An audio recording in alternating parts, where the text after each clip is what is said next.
এই দেখুন, এটা হলো আমাদের নতুন গ্যাস সেফটি ডিভাইস, আর এটা হলো নর্মাল রেগুলেটর। এবার দেখব নর্মাল রেগুলেটরে গ্যাস সেফটি ডিভাইসটাকে কি করে ইউজ করতে হয়। নর্মাল রেগুলেটরের মতো এটাকে ফিক্স করুন। এরপর নর্মাল রেগুলেটরটি এর উপর ফিক্স করুন। এরপর একসাথে দুটো রেগুলেটরই অন করুন। এবার গ্যাস স্টোভ অন করুন। দেশলাই জ্বালালাম, কিন্তু স্টোভের মুখে গ্যাস না থাকায় আগুন জ্বলল না। এবার ডিভাইসের গেজ মিটার দুবার প্রেস করুন। এবার গ্যাস সাপ্লাই কিন্তু শুরু হয়ে গেছে। এবার স্টোভ অন আছে। গেজ মিটার প্রেস করার পর আপনি দেখতে পারবেন যে কতটা গ্যাস আছে, এবং তার জন্য বারবার গেজ মিটার প্রেস করতে হবে না। এবং এটা ব্যবহারের ফলে আপনারা জানতে পারবেন যে সিলিন্ডারে কতটা গ্যাস আছে। এখন আমরা দেখতে পাচ্ছি স্টোভ অন আছে। ইতিমধ্যে যদি গ্যাস পাইপ লিক করে বা খুলে যায়, তাহলে অটোমেটিক আমাদের ডিভাইস গ্যাস সাপ্লাই অফ করে দেবে এবং মিটারে 0 দেখাবে। তাই কোনোভাবেই গ্যাস ছড়িয়ে পড়ার সম্ভাবনা থাকবে না। অনেক সময় আমরা দেখতে পাই পাইপ কেটে গেলে বা লিক হয়ে গেলেও গ্যাস বেরোয়। আমরা দেখতে পাচ্ছি বার্নারটি এখনো জ্বলছে।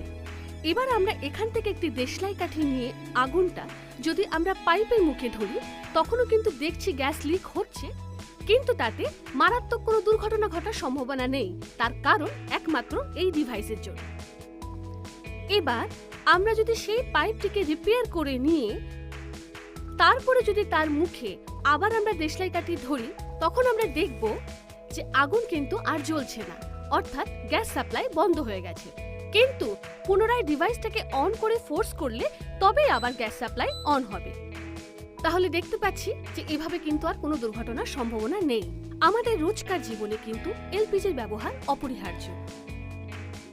স্টোভে কোনো কিছু রান্না হওয়ার সময় স্টোভ অনেক সময় বন্ধ হয়ে যায়, গ্যাস কিন্তু অনবরত বের হতে থাকে। কিন্তু এই ডিভাইস থাকলে গ্যাস ছড়িয়ে পড়ার দুর্ঘটনা হবে না, অতএব গ্যাস ছড়িয়ে পড়বে না।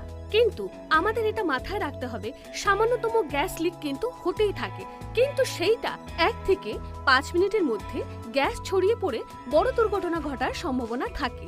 কিন্তু গ্যাস সেফটি ডিভাইস লাগানো থাকলে কোনো রকম গ্যাস ছড়াবে না, যদি তা 2 ঘন্টা থেকে 4 ঘন্টা পর্যন্ত খোলা থাকে তবু। এবার আমরা দেশলাই কাঠিটি জ্বালিয়ে বার্নারের চারধারে ঘোরাবো। দেখুন, তাও কিন্তু গ্যাস জ্বলছে না। শুধুমাত্র বার্নারের মুখের কাছে দেশলাই কাঠি নিয়ে গেলে তবেই গ্যাস জ্বলবে। অর্থাৎ এটি গ্যাসের সাপ্লাই প্রেসারকে এমনভাবে কন্ট্রোল করে যে শুধুমাত্র 20% গ্যাসই রিডিউস করে। এই ডিভাইস